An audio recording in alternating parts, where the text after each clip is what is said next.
Vamos con el tema de los corticosteroides. Tenemos 4 tipos de corticosteroides que se pueden llegar a utilizar dentro de la oncología, pero ahorita lo vamos a reducir solamente a 2. ¿Te puedo explicar por qué?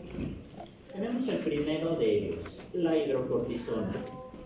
Este medicamento en su momento, cuando lo inventaron, fue casi como que el boom de la medicina. Bueno, cada invento de algún fármaco es importante dentro de la historia de la medicina.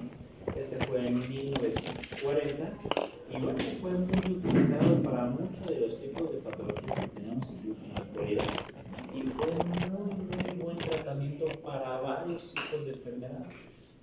Sin embargo, pasa algo también en relación al tema de lo que son los antibióticos.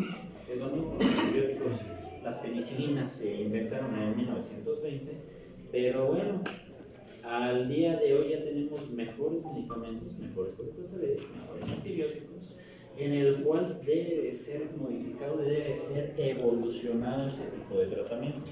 Porque, ¿qué creen? Las patologías, principalmente los microorganismos, ellos sí evolucionan y nosotros no tenemos que estancarnos en un tratamiento donde ya pasó más de 100 años su invención de este fármaco.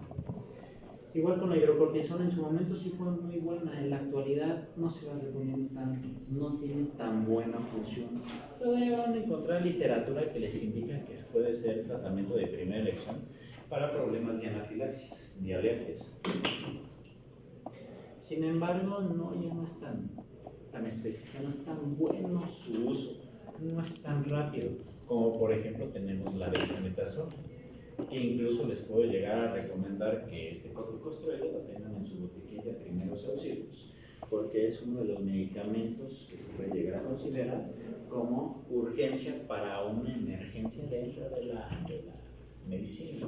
Lo que son los corticosteroides, decíamos la clase anterior, nos pueden ayudar para muchos tipos de urgencias médicas, no solamente para tratar un dolor o una inflamación severas, sino también nos puede llegar a ayudar como antipirético potente, en el cual pueden llegar a controlar de forma rápida una elevación de la temperatura. O por ejemplo, cuando tengamos pacientes que representen alguna urgencia como una hipotensión arterial o una hipoglucemia que puede llegar a ser grave, la dexametasona puede llegar a regular esos niveles de signos vitales. Y bueno, no se diga con las anafilaxias, que ya lo comenté. Cualquier tipo de problema alérgico, incluso que el paciente vaya a entrar en un estado de shock anafiláctico, la dexametasona nos va a ayudar bastante para el control de ese tipo de reacción adversa. Por eso se les recomienda que lo tengan en su botiquín de primeros auxilios. De hecho, si los llegan a supervisar por parte de salubridad, se los van a pedir. Entonces, tenganlo en mente. La dexametasona es un excelente medicamento, fármaco en la actualidad, que es mucho más rápido respecto a los demás corticosteroides. De hecho, es 7 veces más rápido respecto a los demás corticosteroides. Es muy potente y se puede utilizar para todo tipo de patología que se les ocurra dentro de la odontología. Es muy beneficioso y es muy buen tratamiento para el control de casi cualquier cuadro clínico, a excepción de una enfermedad. No se les olvide, la única enfermedad en la cual no se puede administrar corticosteroides dentro de la odontología son infecciones micóticas, porque ayudan a desarrollarse solamente en ese tipo de problemas. De ahí en fuera, cualquier tipo de infección, ya sea bacteriana, viral, parasitaria, cualquier tipo de patología, como por ejemplo alguna neuropatía odontológica, la que se les ocurra, neuralgia del trigémino, la misma parálisis facial, problemas de trigus, lo que se les ocurra. De ahí en fuera, para cualquier tipo de problema odontológico, procedimientos quirúrgicos, excelente tratamiento, se puede utilizar la dexametasona y es muy beneficiosa para todos estos temas que acabamos de mencionar. Desafortunadamente, en la actualidad no se tiene todavía más conocimiento respecto a estos tratamientos dentro de la odontología, ni tampoco dentro de la medicina. También hay por ahí un tema controversial, que iniciamos con eso en la clase anterior, que no se pueden utilizar los corticosteroides, que son muy dañinos, que causan muchas complicaciones, muchos problemas colaterales, etc. Si se manejan correctamente, no se tienen por qué presentar. Esto yo siempre les digo cuando usamos este tema, no sé si lo dijo la clase anterior, ¿qué medicamento porque en la actualidad no lo existe, ¿qué medicamento no presenta reacciones adversas? De hecho, el paracetamol, que es el que se utiliza más a nivel mundial y que incluso se automedican varias personas, tiene reacciones adversas. Y de hecho pueden ser más graves que los mismos corticosteroides. Solamente que en muchas ocasiones nos da miedo utilizar un fármaco que no conocemos. El paracetamol no nos da miedo porque ya lo conocemos. Pero los corticosteroides, como no son tan manejados, nos pueden llegar a representar algo miedo. Sin embargo, sí se pueden utilizar, sí tienen reacciones adversas, pero eso no quiere decir que el paciente las va a presentar. Son probables reacciones adversas que si se llegan a presentar, obviamente si ya se suspende, no lo vamos a volver a utilizar en ese paciente. Pero es muy poco común que un medicamento en general llegue a presentar ese tipo de reacciones. La dexametasona es un excelente medicamento base hoy en día aquí en la universidad, en la clínica de la universidad, con excelentes resultados para muchas patologías. Y se complementa el tratamiento con la dexametasona, que no es tan rápida, pero a diferencia de la dexametasona se desecha más rápido. La dexametasona se desecha entre las primeras 24 y 48 horas. Su función es muy rápida, pero se desecha muy rápido. La betametasona no actúa tan rápido, pero como tratamiento complementario dentro de un cuadro clínico que puede llegar a ser sugestivo para lo que es un dolor o una inflamación severa, lo podemos recetar al tercer día y de esta manera seguir controlando con corticosteroides, porque la betametasona va a durar un poco más, es como de depósito, su efecto es más prolongado, no es tan rápida, pero dura más su efecto. Aquí como se llega a utilizar los tipos de corticosteroides es como, por ejemplo, colocamos el día de la dexametasona y al tercer día la betametasona y van a tener un control específico con corticosteroides durante 7 días y estamos utilizando dosis muy bajas. Se puede llegar incluso a utilizar mayor dosis, pero en este momento, con esto que les acabo de mencionar, va a ser un tratamiento excelente con dosis bajas y que muy probablemente llegue a presentar un paciente reacciones adversas a los medicamentos. Les voy a platicar algo que no es del tema, no es dentro de la oncología, pero para que tengan confianza en utilizar los corticosteroides. Dentro de la pandemia, regresando un poquito a la pandemia, porque nuevamente hoy en día ya estamos un poco más controlados, regresando a lo que es pandemia, dentro de mis pacientes COVID, yo tuve un récord con un paciente COVID que estuvo muy grave, que incluso saturaba 64%, no fue intubado, fue tratado en casa, pero el tratamiento con corticosteroides, pues, obviamente fue muy elevado, fueron dosis casi tóxicas, en el cual utilicé dexametasonas hasta, sí, fueron 60 ampolletas de dexametasonas en un periodo de 3 semanas. Yo prácticamente decía, no, paciente de humanos, estaba vivo afortunadamente. Yo siempre fui de la idea, dentro de esa familia, siempre fui de la idea porque otros colegas no querían utilizar corticosteroides y mucho menos esas cantidades, pero yo siempre les hacía la siguiente pregunta a los familiares del paciente y al paciente: ¿qué prefieren? ¿Estar vivos con un probable daño renal o estar muertos con los riñones sanos? Y bueno, la respuesta es obvia, ¿no? Pero yo empecé a observar que después de esos tratamientos con esas dosis elevadas que prácticamente atendí, de ese tipo de dosificaciones, atendí un aproximado de 60-70 pacientes graves con esas dosificaciones de corticosteroides y siempre observé que en los riñones no les pasaba absolutamente nada. De hecho, para pacientes que tenían compromiso renal cuando iniciábamos tratamiento, en vez de agudizar el problema, se normalizaba. ¿Por qué? Hasta este momento científicamente no sé. Créanme que lo estoy estudiando, de hecho estoy haciendo un trabajo epidemiológico, pero la razón todavía no la conozco, la desconozco. ¿Por qué? Porque en la literatura nos dice todo lo contrario. Los corticosteroides afectan principalmente a los riñones y entre mayor dosis les administres, mayor es la probabilidad de afectar ese órgano. Pero hoy en día, en las experiencias que tuve, no lo van a ver en la literatura, yo se los comparto, las experiencias que tuve con esos pacientes están totalmente sanos, sin problemas renales y solamente disfrutando de la vida con sus familias.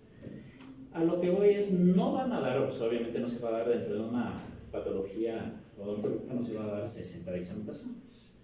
Pero si utilizan una dexametasona y una betametasona, no tiene por qué pasar absolutamente nada.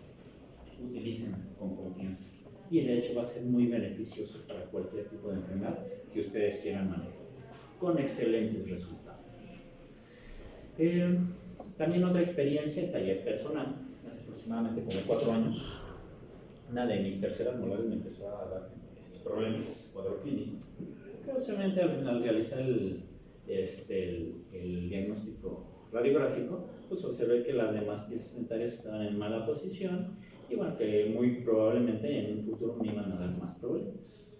Entonces, con de hecho su maestro, su profesor, con el doctor Merino, me llegó a realizar ese tipo de cirugía con las extracciones de las terceras molares, y en lo personal yo le pedí que me sacara las 4 terceras molares en una sola intervención.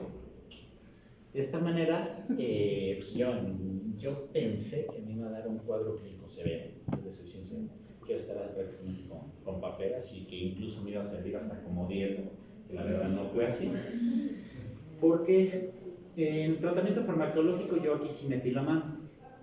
Ya me hizo el procedimiento quirúrgico con muy buena destreza, prácticamente en 30 minutos ya me había sacado las 4 terceras molares. Pero el tratamiento farmacológico yo me lo hice de la siguiente manera. Obviamente me protegí con lo que es un antibiótico, pero combiné un antibiótico, un AINE y un corticosteroide de forma profiláctica, para que en el procedimiento quirúrgico no obtuviera, primero, no adquiriera un problema infeccioso bacteriano, y segundo, que tuviera un manejo del dolor constante durante el transoperatorio y el posoperatorio. Combiné dexametasona con ketorolaco y cetraxona. Los siguientes 2 días yo no quería tener nada de dolor ni nada de molestia, y me combiné una dexametasona con ketorolaco cada 24 horas. Y al 4 día, dexametasona solución inyectable. ¿Cuál fue la combinación, doctor? Cetraxona, ketorolaco y dexametasona. Siguientes, la era inyectada. Siguientes 2 días dexametasona con ketorolaco, repito, cada 24 horas, y al 4º día betametasona. Y aparte día ahora, como soy paciente gastrópata, me tomé una cefalexina de tercera generación, que es la cefixima, y tomé un AINE COX-2, como es el celecoxib, con muy buenos resultados, y aparte el protector de la mucosa gástrica. A lo que voy es a lo siguiente: el tratamiento ideal que les pudiera llegar a sugerir para procedimientos quirúrgicos o hasta para una patología crónica grave sería este: combinar el primer día dexametasona con ketorolaco, cetraxona, principalmente si es un proceso infeccioso bacteriano. Siguientes 2 días, cada 24 horas dexametasona con ketorolaco, y al 4º día la betametasona. El problema por lo cual no les hago ese manejo de solución inyectable, cual les digo solamente una dexametasona al inicio y el 3er día la betametasona, solamente 2 inyecciones, es porque nos podemos llegar a enfrentar a los problemas con aquellos pacientes que no les gustan las inyecciones, que es muy común. Y ya no hablo de los pacientes que les tienen fobia, porque ese es otro tema. Los pacientes que no les gusta inyectarse tan seguido, bueno, se pueden llegar a sentir incómodos. Por eso les digo, y es un buen tratamiento y es una buena dosificación: tratamiento inicial o profiláctico, una inyección con dexametasona, y al 3er día complementamos el tratamiento de corticosteroides con la betametasona. Tenemos la metilprednisolona, que hace prácticamente la misma función que la betametasona, también es de depósito y su función es más duradera. Sin embargo, si me ponen a elegir, bueno, aquí es nada más cuestión de gustos, si les soy sincero, porque las dos son muy parecidas, funcionan de la misma manera. En lo personal, a mí me gusta utilizar más la betametasona, pero cuando utilizo la metilprednisolona también tiene excelentes resultados. Pero eso solamente la he llegado a utilizar cuando, sobre todo en pandemia, revisando ese tema, se llegó a agotar este corticosteroide. Cuando estaba agotado, pensé en utilizar este y también tuve buenos resultados. Pero aquí ya es cuestión de gustos. Aquí ya les pudiera decir, si utilizan la metilprednisolona también es muy bueno. Ya solamente ustedes elijan cuál. Pero la dexametasona, esa sí es de ley. ¿Por qué? Porque no tienen la misma función, no es tan rápida ni la betametasona ni la metilprednisolona como la dexametasona. La indicación cuando se la administra antes, ¿qué tanto antes de...? 30 minutos, 1 hora aproximadamente, previo a un ¿Un procedimiento día quirúrgico. completo? Puede ser 24 horas. Puede ser, por ejemplo, no sé, si la vas a realizar el procedimiento quirúrgico en la mañana, puede ser una noche, o por ejemplo en la tarde también una noche anterior, no hay ningún problema. Se alcanza como a El efecto dura de 24 a 48 horas aproximadamente.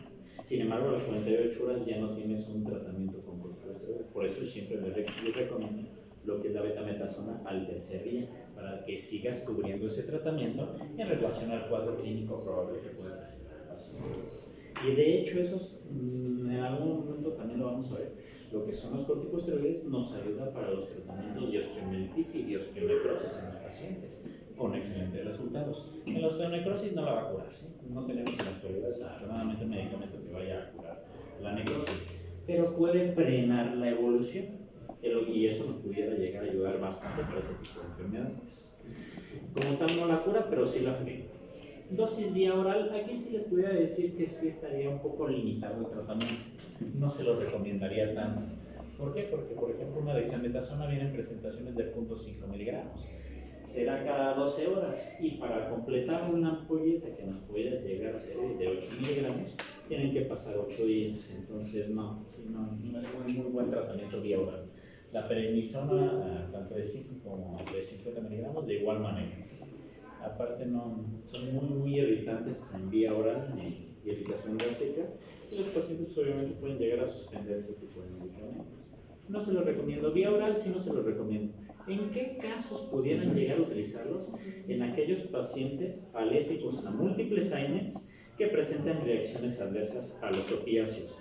Aquí les pudiera llegar a decir si el paciente no se quiere inyectar sí, seguidamente, podemos llegar a pensar en una vía oral, pero por lo general, en aquellos pocos casos que hemos tenido aquí en la universidad y de forma personal, que son alérgicos a múltiples AINES y que no se pueden utilizar opiáceos por alguna reacción adversa, hemos utilizado las inyecciones y afortunadamente los pacientes las aceptan. Eso sería lo ideal. Y ahí en fuera, si no quiere tanta inyección, vía oral, está bien. El último medicamento, aquí sí se lo recomiendo. Este es muy buen tratamiento para problemas de sinusitis unilateral ocasionado por una causa odontológica. Loratadina combinada con betametasona, vía oral. Lo pueden utilizar, aquí no les puse el periodo, lo pueden utilizar durante una semana con muy buenos resultados. Y aparte, si le quieren dar las inyecciones, no pasa nada, se las pueden administrar sin ningún problema y no están sobredosificando al paciente. Reacciones adversas por la cual pueden llegar a ser tan criticados los corticosteroides son todas estas. Y alteraciones en líquidos y electrolitos, problemas musculoesqueléticos, gastrointestinales, dermatológicos, neurológicos, sistema endocrino, oftálmicos, metabólicos, cardiovasculares y problemas de inmunodepresión. De hecho, este es un tema. Piensan que con una sola inyección el paciente se va a inmunodeprimir. No, imposible. Con una sola dosis el paciente no se va a inmunodeprimir. Aparte, que estamos protegiendo a los pacientes con sus procesos infecciosos, con antibióticos, con otro tipo de fármacos, o incluso hasta con vitaminas o inmunoglobulinas. No por eso, con una sola dosificación, el paciente se va a inmunodeprimir, va a bajar las defensas y va a adquirir otra enfermedad o va a evolucionar el proceso infeccioso. Depende de la dosis. Para aquellos pacientes, si tienen la duda, para aquellos pacientes que les comenté, que les llega a colocar cantidades exorbitantes de dexametasona en un paciente que está infectado, como es el COVID, obviamente los protegí con inmunoglobulinas. Ya me daban algo de risa porque otros colegas les daban vitamina C. La vitamina C sí es buena, pero de tratamiento crónico en un paciente con un problema agudo no sirve de mucho, no te aumenta la inmunidad de forma rápida. Tienes que utilizar inmunoglobulinas específicas para elevar de forma rápida la inmunidad y de esa manera yo protegía a los pacientes para poder llegar a utilizar a dosificaciones elevadas de corticosteroides y no tenía ningún problema. Al contrario, los pacientes se mejoraron bastante. Interacciones medicamentosas. La efedrina. La efedrina viene en unas gotas clásicas que se llaman Ascor, no sé si han escuchado de ellas. El Ascor, esas gotitas son para elevar lo que es la presión arterial en algunos pacientes que sufren hipotensión arterial fisiológica. En esos casos puede llegar a causar la interacción medicamentosa elevando la presión arterial y podemos llegar a tener una hipertensión arterial medicamentosa. ¿Qué hacemos? Le dicen al paciente el día que van a inyectar el corticosteroide, le dicen al paciente que no se tome las gotas ese día hasta el día siguiente, porque ese día lo van a proteger con el corticosteroide. El corticosteroide va a regular la presión arterial, pero no necesita de otro medicamento. Y al día siguiente que se siga tomando sus gotas conforme lo ha tomado durante todo ese tratamiento. Lo que es el fenobarbital y la rifampicina llegan a presentar inhibición de la función, son los antagónicos tanto de los corticosteroides como de estos medicamentos. La rifampicina es un tipo de antibiótico que se llegó a utilizar en su momento para la tuberculosis, pero en la actualidad incluso ya ha dejado de comercializarse. De hecho ya está agotado este tipo de antibióticos, pero como literatura tenemos que saber que la rifampicina puede llegar a causar inhibición de la función tanto del corticosteroide como de este antibiótico. Y ahí en fuera los demás antibióticos no hay ningún problema, no causan interacción de medicamentos. Es exclusivamente con este antibiótico. Y con el fenobarbital, de la misma manera que hay en la actualidad, bueno, se puede llegar a utilizar para otros fines. Hay personas que utilizan medicamentos en la actualidad para problemas de drogadicción, desafortunadamente. Y el antagónico puede ser la dexametasona o puede ser algún corticosteroide. Incluso para sobredosificaciones de este tipo de medicamento, puede llegar a utilizar un tipo de corticosteroide para controlar esos efectos indeseables que puede llegar a estar presentando ese paciente drogadicto. Anteriormente el fenobarbital fue inventado para el control de enfermedades como la epilepsia, problemas neurológicos o incluso en su momento nos ayudaba como sedación. En la actualidad ya no se llega a utilizar, ya no se comercializa por obvias razones. Desafortunadamente se están comercializados para otros fines.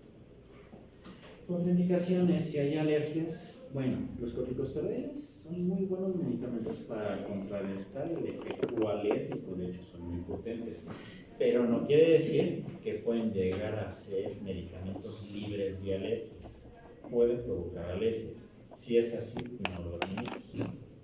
En el embarazo, en la lactancia, lo que es dexametasona y betametasona se pueden administrar, pero solamente en el tercer trimestre del embarazo y a mitad de su dosis nada más. ¿Entiendo?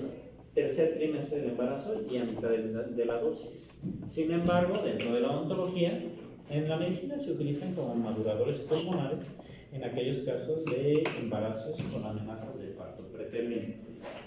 Para maduradores pulmonares, de esta manera se utilizan en la medicina. Si ustedes lo quieren utilizar dentro de la odontología, dependemos de algo. Que tengan una paciente embarazada en el tercer trimestre del embarazo y que sea alérgica al paracetamol. Si no es alérgica al paracetamol, lo utilizamos para paracetamol, a dosis elevadas. Pero si representa ese antecedente de alergia al paracetamol, obviamente no la vamos a poner en riesgo. No damos paracetamol, pero sí podemos administrar un corticosteroide, pensando que en los 2 primeros trimestres se puede utilizar el naproxeno, que es categoría B, y como segunda opción o última opción el ibuprofeno a dosis baja, porque ya empieza a ser categoría C, primeros 2 trimestres, pero en el tercer trimestre no se puede administrar ni ibuprofeno ni naproxeno. ¿Qué se puede utilizar?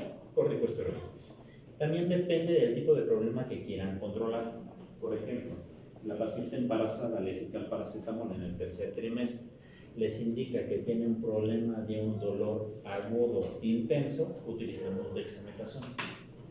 Si la paciente te refiere a un problema de inflamación crónica, betametasona.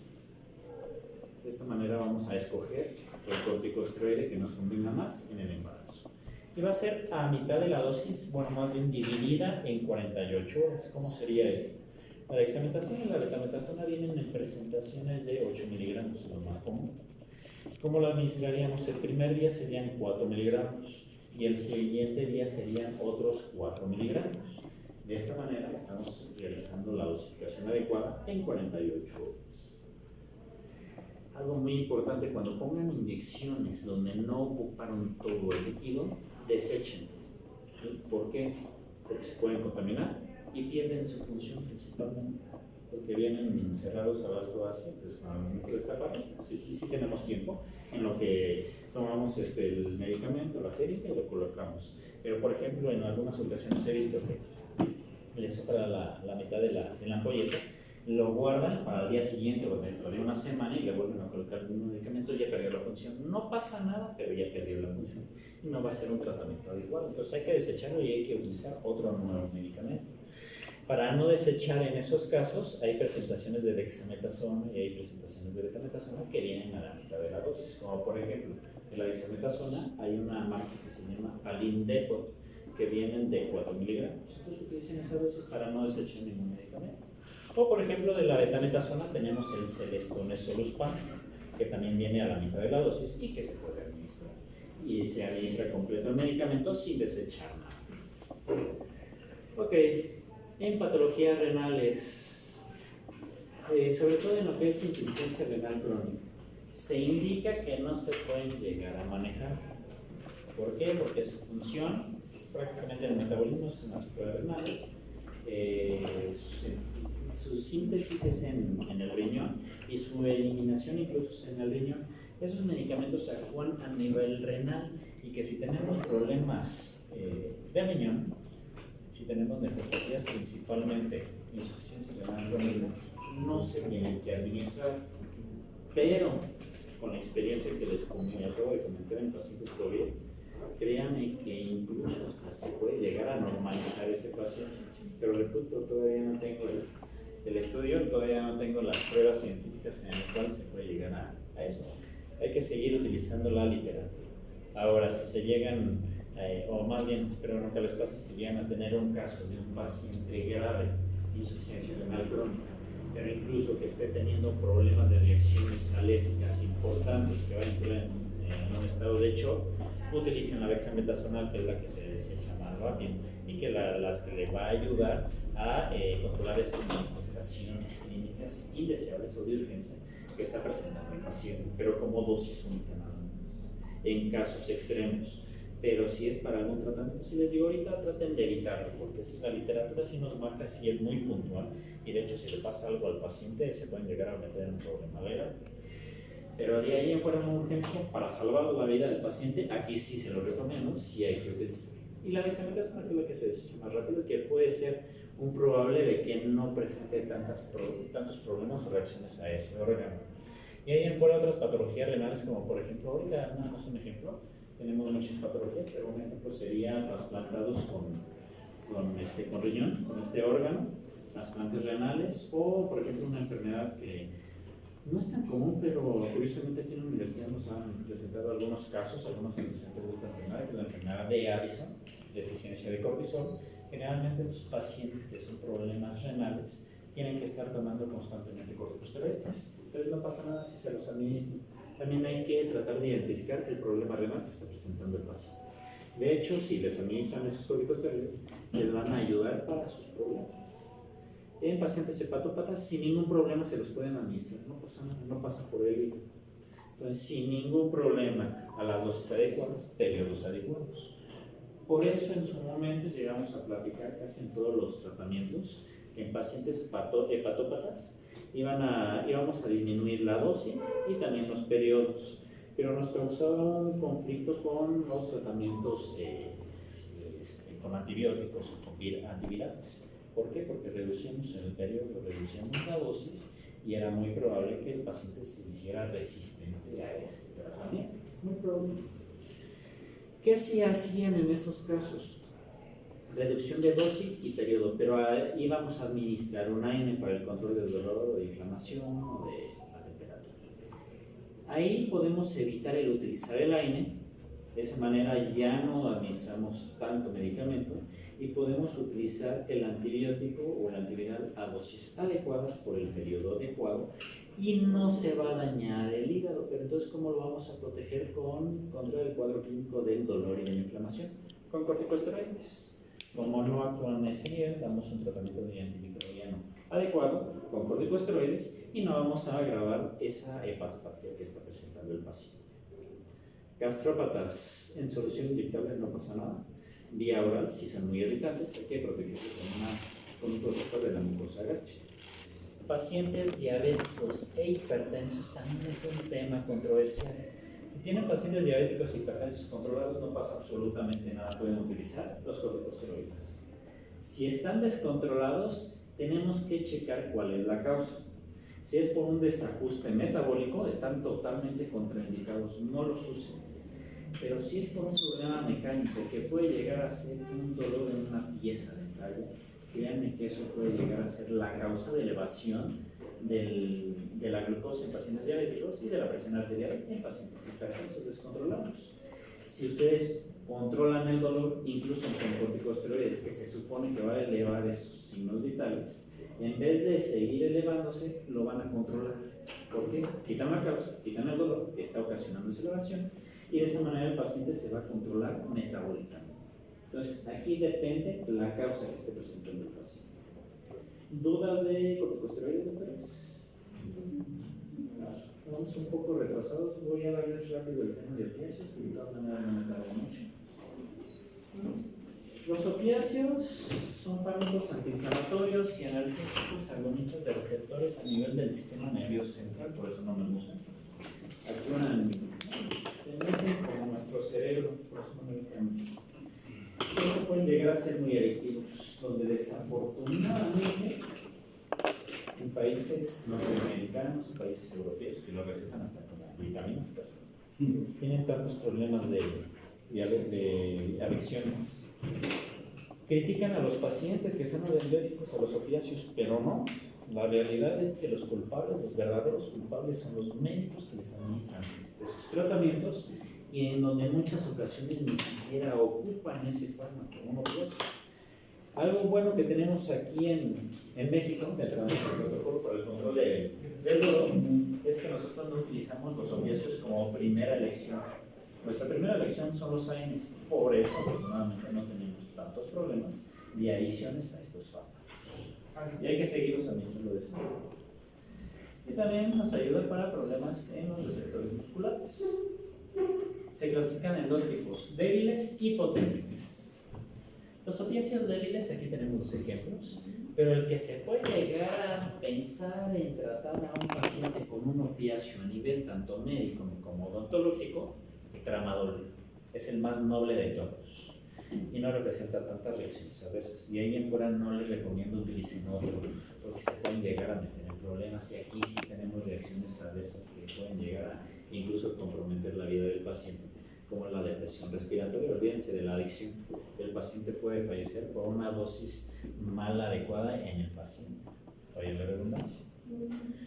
El tramadol es el más noble, es el que se puede llegar a controlar de cierta manera y no representa mayor riesgo en el paciente. Sin embargo, si lo pueden evitar, mucho mejor. Ténganlo si quieren como último recurso.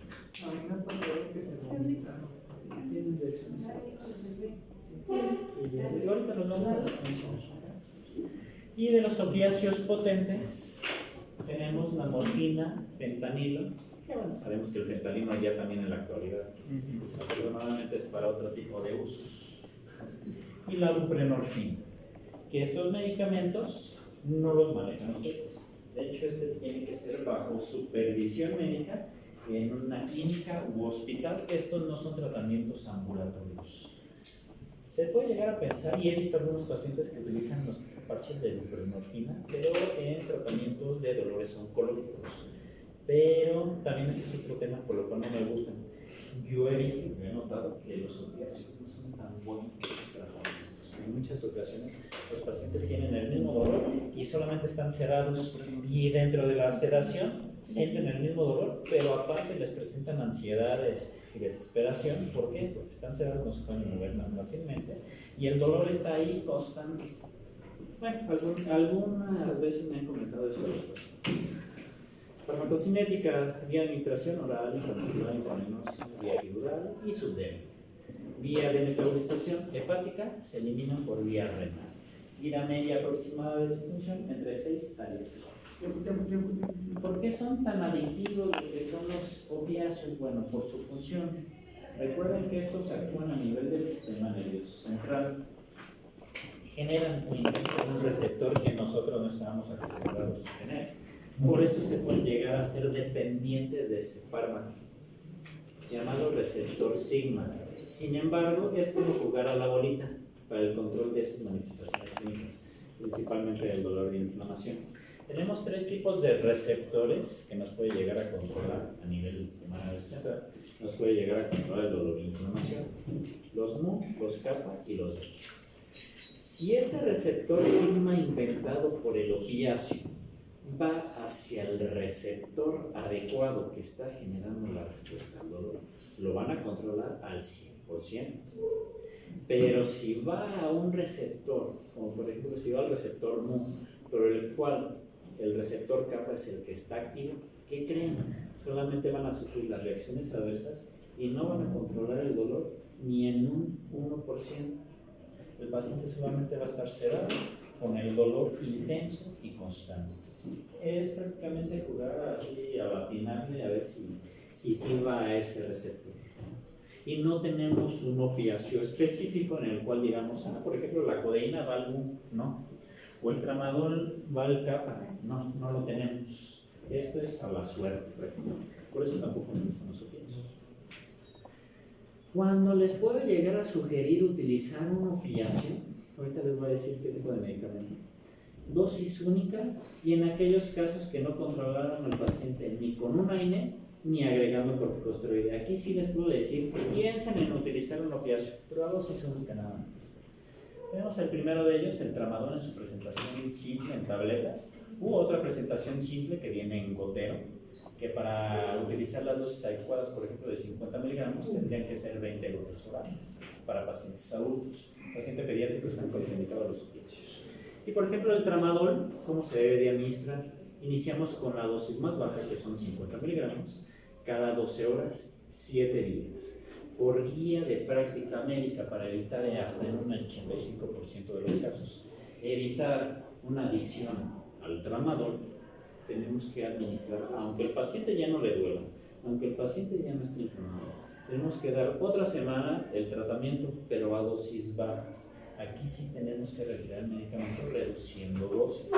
¿Cómo sería? La primera semana fueron 50 miligramos cada 12 horas, la segunda semana va a ser 50 miligramos cada 24 horas y retiramos. Esto tenemos una eficacia de hasta un 85% de los casos. Si existiera el problema de que el paciente presenta un síndrome de abstinencia porque se hizo dependiente al fármaco, regresen el medicamento, pero a una dosis baja solamente para que se controlen esas manifestaciones. ¿Cómo sería? Un cuarto de la tableta, la mitad, que serían 25 miligramos. Durante otra semana y retiran. De esta manera ya tenemos un 97% de los casos en el cual ya no se va a hacer dependiente del paciente al fármaco.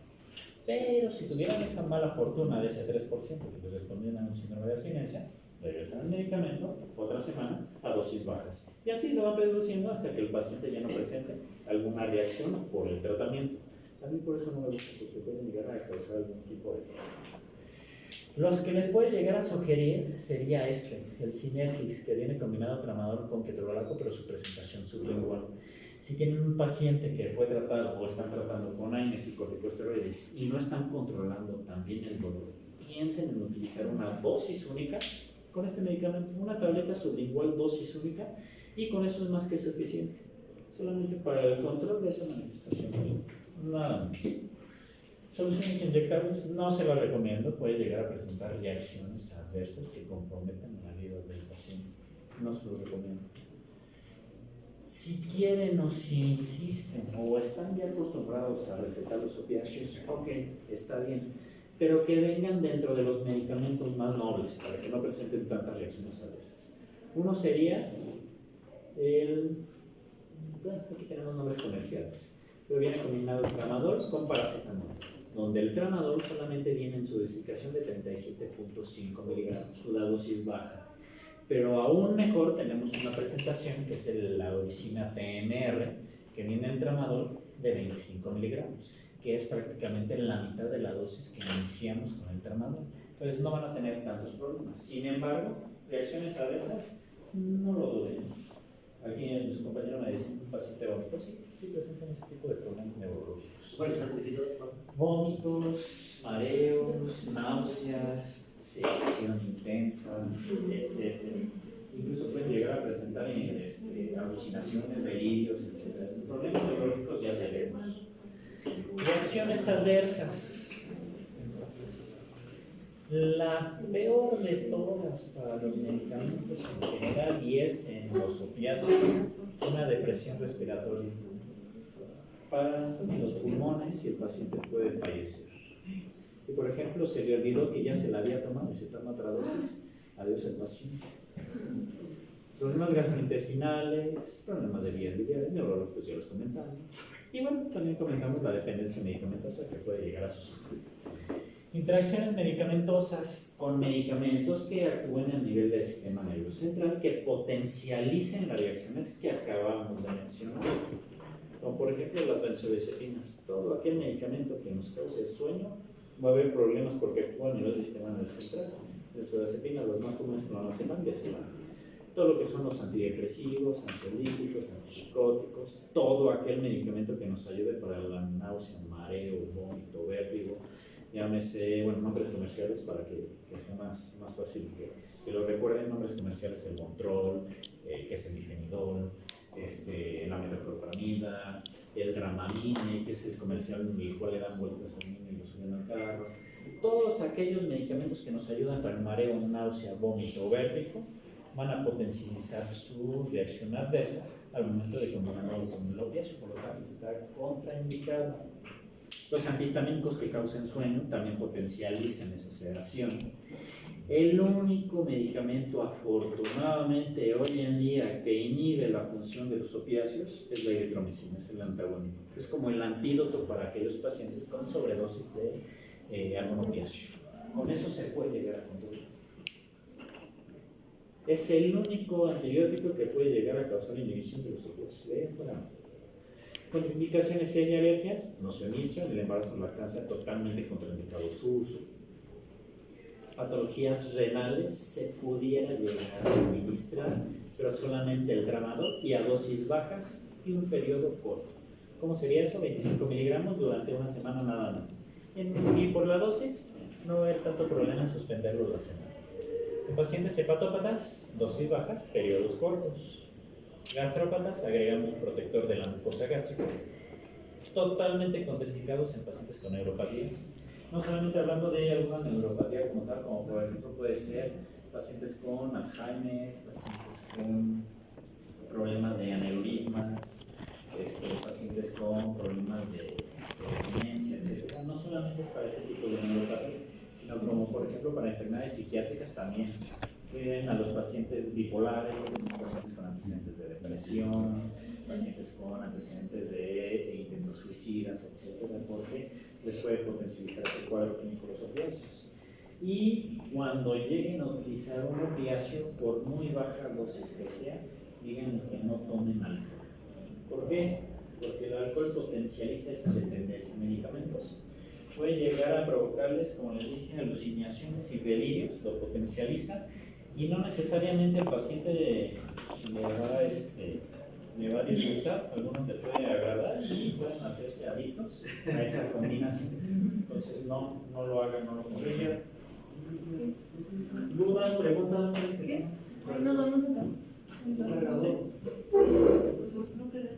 Siguiente clase. Para terminar, les digo los temas de examen.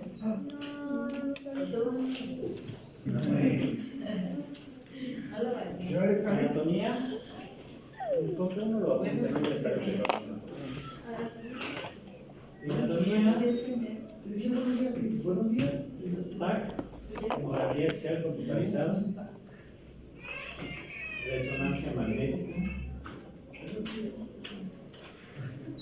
Pares craneales.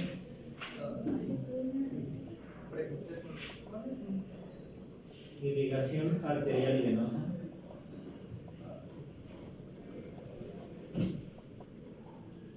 ¿Irrigación qué, perdón? Arterial y venosa. Patología en radiología.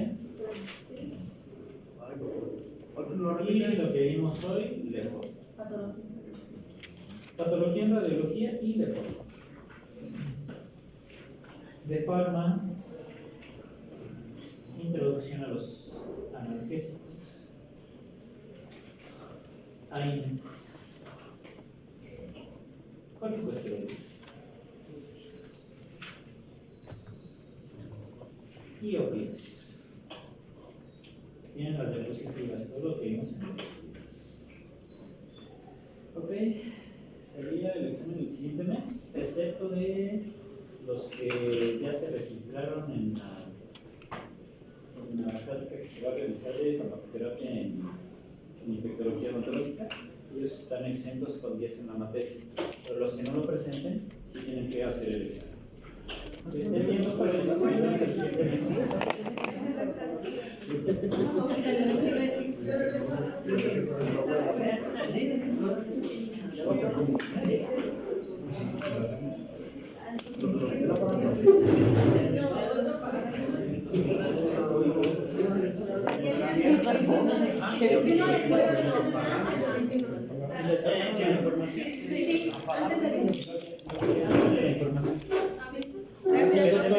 La plática es el 24, pero no sé qué límite les dice. El 21, antes del 21. Que estén viendo, pero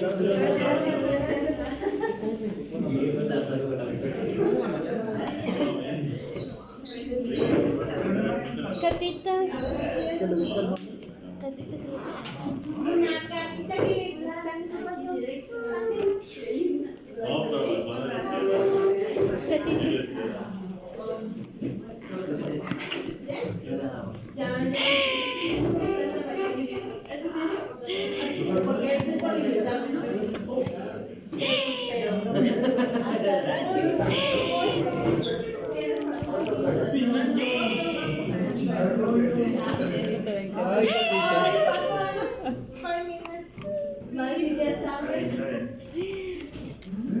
Todo depende de cuánto alcancen ustedes. Sí. Este no es gatito, pero Igual si lo vayan a hacer, vayan es que saca punta. Ah, quiero elegir. No saco punta, pero yo quiero. ¿Esto qué es? Ah, son estos. Lapiceros borrables. Pero de ese no sé qué es. Este es ratón. Cuentito. Pásame mi mochila, por favor.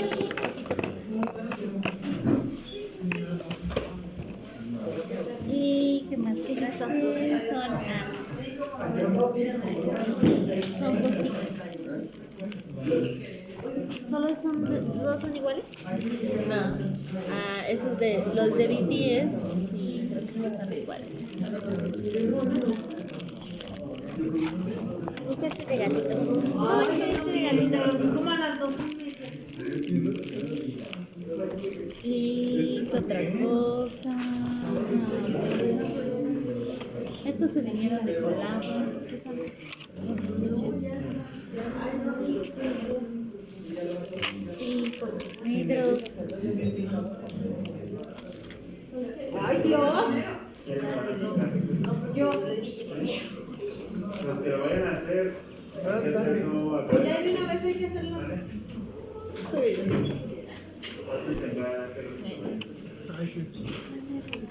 ¡Jejón de Veracruz! ¿Ten corazón? Gracias, ¿cuánto te debo? Ay, a todo el mundo le voy a ver. No es cierto, ten.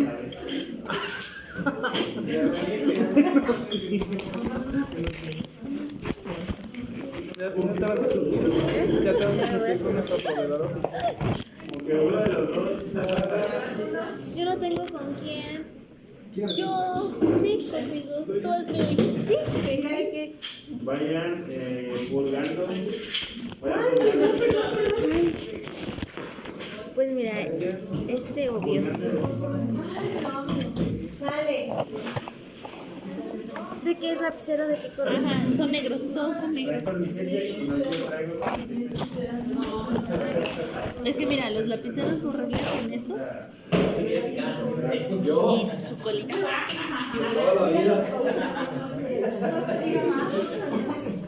¡Ay, qué bonitos! ¡Oh! ¡No manches! Sí.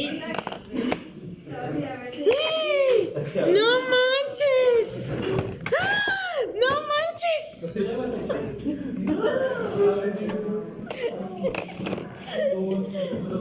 ¡Ay, yo quiero esto!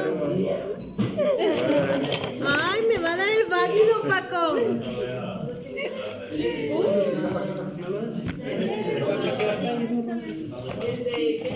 Mira, a ver, entonces, ¿qué te había encargado? Es que el kit ese de las reglitas me gusta, pero tengo un montón de reglitas. O sea, ese me encanta. Que ¿quién? ¿Tú traes Los que vayan a hacerlo, vamos a ir Ah, cuidando, doctores. Acuérdense que antes de que ustedes lo pongan acá, hay que cerrarlo, porque no se les va a tirar todo. Hay que cerrarlo primero y luego aquí lo conectamos. no traje torniquete. Ya conectado, acuérdense que tienen que poner un poquito de izquierda a la mitad más o menos para poder pulgarle.